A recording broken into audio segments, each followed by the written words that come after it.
The Providence courtroom fell into an uncomfortable silence on the morning of November 4th. Something was wrong, though most people in the room couldn't yet identify what. At the defense table, Marisol Vega stood alone. Her eyes moved systematically across the courtroom, from the judge's bench to the prosecutor's table, from the clerk's desk to the gallery behind her. She was searching for someone. Her hands lifted, forming precise, deliberate shapes in the air. The gestures were urgent, questioning, but they went unanswered. From his elevated bench, Judge Frank Caprio noticed the woman's distress immediately. 23 years on the bench had taught him to read body language, and everything about this defendant's posture communicated confusion and growing alarm. He glanced down at his docket, then at his court clerk. "Miss Reyes," he said, his voice carrying the authority of someone accustomed to running an orderly courtroom. "Where is the interpreter?" The clerk's fingers moved across her keyboard, pulling up the case file. When she found the notation, her expression shifted slightly, concern replacing routine efficiency. "Your Honor," she began, choosing her words carefully, "the interpreter is listed as unavailable. According to the notation here, she's currently in custody."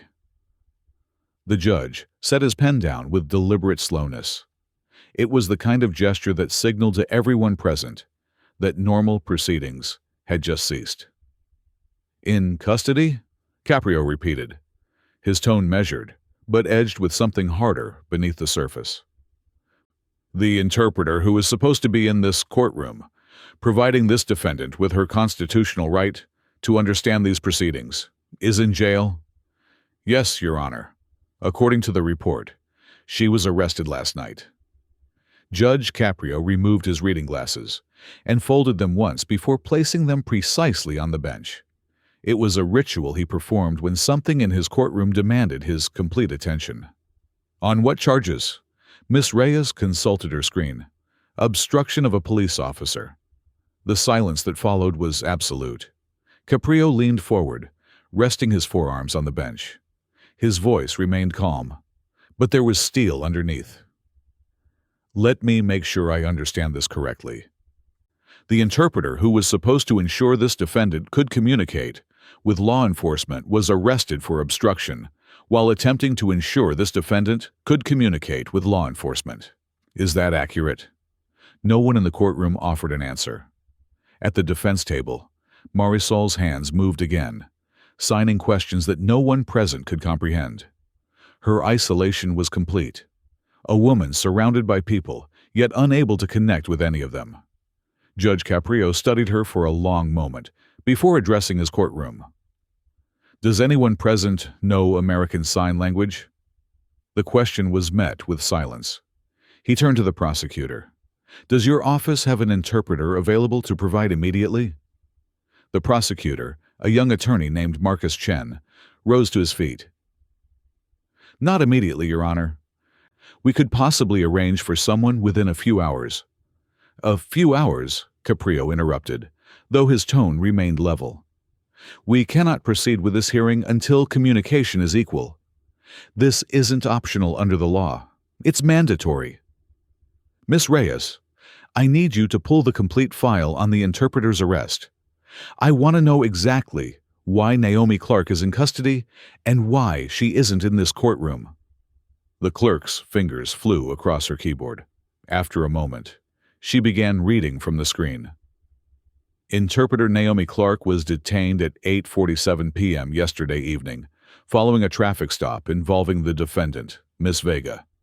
The arresting officer, Daniel Kim, reports that Miss Clark refused multiple commands to step back from the scene. She was charged with obstruction and held overnight." Caprio's jaw tightened almost imperceptibly. "Step back from the scene while interpreting for a deaf woman who was being detained." "That appears to be correct, Your Honor." The judge opened the physical file in front of him and began reading in silence. The courtroom waited. When he finally looked up, his expression had hardened. "According to what I'm reading, Miss Vega was pulled over for a traffic violation. She is profoundly deaf." An interpreter arrived at the scene to facilitate communication, and the officer arrested the interpreter for doing exactly what the Americans with Disabilities Act requires. Is my understanding correct? The prosecutor remained standing. Your Honor, if I could direct the court's attention to the officer's report.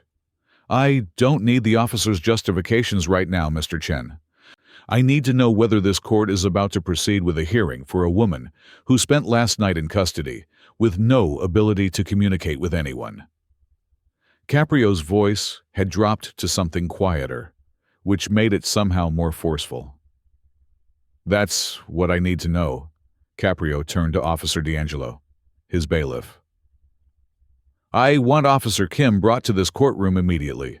Then, to his clerk, contact the jail. I want Naomi Clark released and transported here without delay. Her obstruction charge is to be reviewed by the prosecutor's office within 1 hour, and I want a complete report on why a certified interpreter was arrested for interpreting. Miss Reyes picked up her phone and began making calls. While the courtroom waited, Caprio returned to the file. He read the custody logs carefully, his expression growing grimmer with each page. The official record preserved Naomi Clark's words from the night before, even as she sat in a cell. According to the logs, she had insisted repeatedly that Marisol needed ASL access. She had explained to the officers that Marisol could not understand verbal commands. She had tried to tell them that Marisol was reaching for a laminated card, not a weapon, that stated, "I am deaf," in both English and Spanish. She had asked the officers to wait. She had asked them to let her interpret. She had asked them to follow federal law. The officers had told her to stop interfering. One officer noted in his report that her signing was making the situation more complicated. Another wrote that she was creating a disturbance. A third warned her that she would be arrested if she didn't step back. She hadn't stepped back. She had continued signing, continued interpreting, continued insisting that Marisol Vega had rights that were being violated. So, they arrested her. Meanwhile, Marisol had spent the night in a holding cell, unable to communicate with anyone.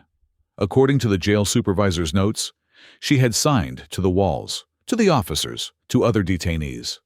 No one had understood. No one had responded. One notation in the custody log made Caprio's blood run cold. Detainee became emotional, unable to calm her down due to communication barrier. 20 minutes later, the courtroom doors opened. Officer Daniel Kim entered in full uniform, carrying a small notebook. He was in his early 30s, and his expression suggested he understood he was about to face difficult questions. After being sworn in, he took the witness stand. Officer Kim, Caprio began, his tone professional but firm. Please tell the court what happened on the evening of November 3rd. Kim opened his notebook, his voice steady and rehearsed. At approximately 8:21 p.m., I observed a vehicle traveling 48 miles per hour in a posted 35-mile-per-hour zone. I initiated a traffic stop. The vehicle pulled over after approximately 2 blocks. I approached the driver's side window, identified myself, and requested license and registration. He turned a page. The driver did not respond. I repeated my request. She still did not respond. She appeared to be ignoring my commands. I raised my voice and repeated the request a third time. At that point, she reached toward the glove compartment.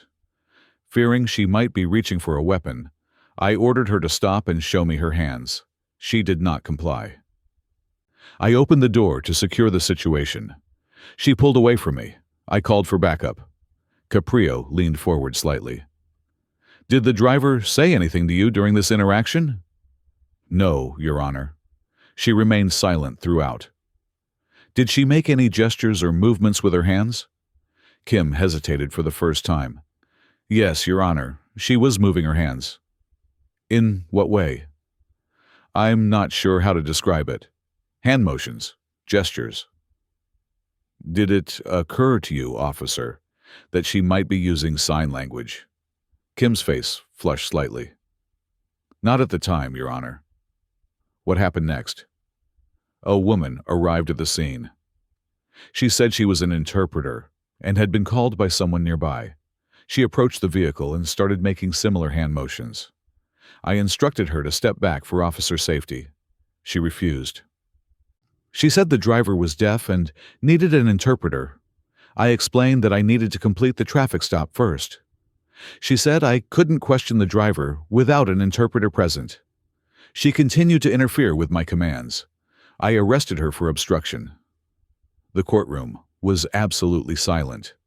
Caprio's voice, when he spoke, was quieter than before, which made every word land with more weight. Officer Kim, if a person cannot hear your commands, their failure to respond cannot be characterized as defiance. Do you understand that distinction? Kim looked down at his hands. I didn't realize she was deaf until the interpreter told me, Your Honor. And when the interpreter told you that Miss Vega was deaf and required accommodation under federal law, what did you do? I told her to step back so I could complete the stop. Did you request an official interpreter through proper channels? No, Your Honor. Why not? Kim had no answer. Caprio turned to his clerk. Miss Reyes, are there any ADA-related documents in this file? The clerk opened a folder and began reading. Yes, Your Honor. Miss Vega submitted an ASL interpreter request form 2 months ago when she received a parking citation. The form was filed with the court clerk's office, the traffic division, and the prosecutor's office. It included her contact information, her interpreter's contact information, and a request that all future court appearances and law enforcement interactions include ASL access. Caprio's expression hardened. So the system was notified. The system had advance warning. And the system did nothing. There's more, Your Honor. Miss Reyes continued reading. There are 3 emails from the interpreter's agency requesting confirmation that an interpreter would be provided for any future court dates or police interactions involving Miss Vega. None of the emails were answered. None? No, Your Honor. There's also a voicemail transcript from the jail supervisor to the interpreter's agency, left at 11:03 p.m. on November 3rd. It states, "We don't pay for interpreters at night. She'll have to write notes." The temperature in the courtroom seemed to drop several degrees. Caprio's voice was surgical in its precision. Rights are not a luxury item. They are not budget dependent. They are not subject to the convenience of the time of day. He turned to the prosecutor. Mr. Chen, does your office have a position on this matter? The prosecutor stood, his voice uncertain. Your Honor, the department is currently reviewing its procedures. Reviewing? Caprio interrupted. A woman was arrested because she's deaf. An interpreter was arrested for interpreting. And the system's response is to review procedures? He leaned forward. Let me be clear about something. The Americans with Disabilities Act isn't a suggestion. It's federal law. It requires that deaf individuals be provided with meaningful communication access during any interaction with law enforcement. This isn't negotiable. The courtroom doors opened again. Naomi Clark entered, escorted by Officer D'Angelo. She looked exhausted, her clothes wrinkled from a night in holding, but her expression remained professional and composed. Judge Caprio did something unprecedented. He stood. Miss Clark, he said, his voice carrying throughout the courtroom. On behalf of this court, I apologize. What was done to you was unlawful. What was done to Miss Vega was unconscionable. And I intend to ensure it never happens again. Naomi's eyes filled with tears, but she maintained her composure with a simple nod. Please take the stand. I need you to interpret, and I need to hear your account of what happened. After being sworn in, Naomi looked directly at Marisol and signed. The relief that flooded Marisol's face was immediate and profound. Her hands moved rapidly, urgently. Naomi interpreted. She's asking what's happening. She wants to know if she's going to jail. She's asking why no one would talk to her all night. Caprio's voice softened. Tell her she's not going to jail. Tell her I'm going to make sure she understands everything that happens in this courtroom from this moment forward. That's a promise. Naomi signed. Marisol's shoulders relaxed visibly. Miss Clark, please tell the court what happened on November 3rd. Naomi's voice was steady and clear. I received a call from a bystander who reported that a deaf woman was being stopped by police and couldn't communicate. I drove to the scene immediately. When I arrived, Officer Kim was shouting at Miss Vega. She was signing that she was deaf. She was trying to reach for a card in her glove compartment that explains her disability. He interpreted this as a threat. She paused before continuing. I approached and identified myself as a certified ASL interpreter. I told him she was deaf and couldn't hear his commands. He told me to step back. I explained that she needed an interpreter to understand what was happening. He said I was interfering. I told him the ADA requires interpreter access. He said if I didn't step back, I would be arrested. Her voice cracked slightly. I told him I couldn't step back because she had no way to communicate without me. So he arrested me. Caprio turned to Officer Kim, who was still in the witness stand. Is that account accurate? Yes, Your Honor. And what did you say to Miss Clark when she informed you about ADA requirements? Kim hesitated. I told her that her signing was making things harder. The words hung in the air. 5 seconds passed, then 7, then 10. That was how long it took for the full weight of that statement to settle over everyone present.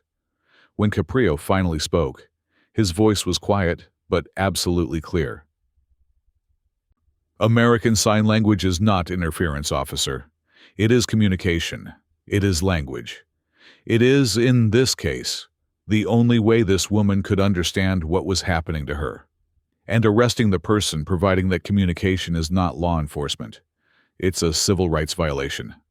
Caprio opened the case file one more time and read silently for nearly a minute. When he began speaking, his voice carried the weight of someone who had carefully considered every word. Here is what the evidence shows. Miss Vega is profoundly deaf. She submitted an ADA accommodation request 2 months ago. The system ignored it. She was pulled over for a minor traffic violation. She could not hear the officer's commands. She attempted to communicate through sign language and by reaching for an identification card. The officer misinterpreted her actions as noncompliance and possible threat behavior. He continued, his voice building in intensity. An interpreter arrived to provide the legally required access that should have been there from the beginning. The officer arrested that interpreter for providing access required by federal law. Miss Vega spent the night in custody without any means of communication, and the jail refused to provide an interpreter because it was after hours. He closed the file with finality. Every single one of those actions violated the Americans with Disabilities Act. Every single one violated Miss Vega's constitutional rights. Every single one is unacceptable. He looked directly at Marisol as Naomi interpreted his words into ASL. Ms. Vega, all charges against you are dismissed with prejudice. Your arrest record will be expunged. You will receive formal written apologies from this court and from the Providence Police Department. You will be compensated for all interpreter fees that should have been provided during your traffic stop and detention, and you will be compensated for the violation of your civil rights. Marisol's hands moved. Naomi interpreted, She's asking if she did something wrong. Caprio's voice was gentle but firm. Tell her no. Tell her the system failed her completely, and tell her I'm going to make sure it doesn't fail anyone else. He turned to Officer Kim. Officer, you will complete a 40-hour ADA compliance training course within 60 days. You will submit a written report on disability rights in law enforcement, and you will personally apologize to both Miss Vega and Miss Clark. Yes, Your Honor. To the prosecutor. Mr. Chen, your office will dismiss Miss Clark's obstruction charge within 24 hours.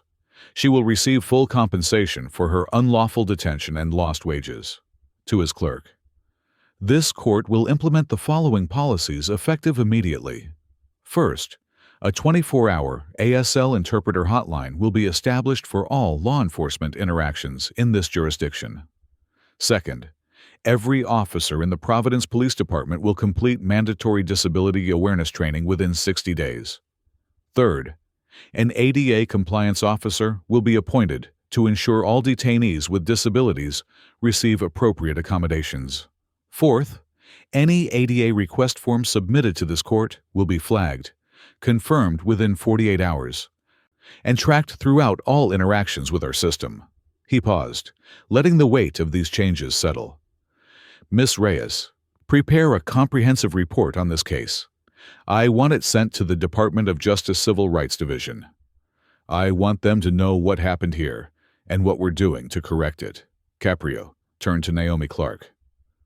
Miss Clark, thank you for standing up for Miss Vega when no one else would.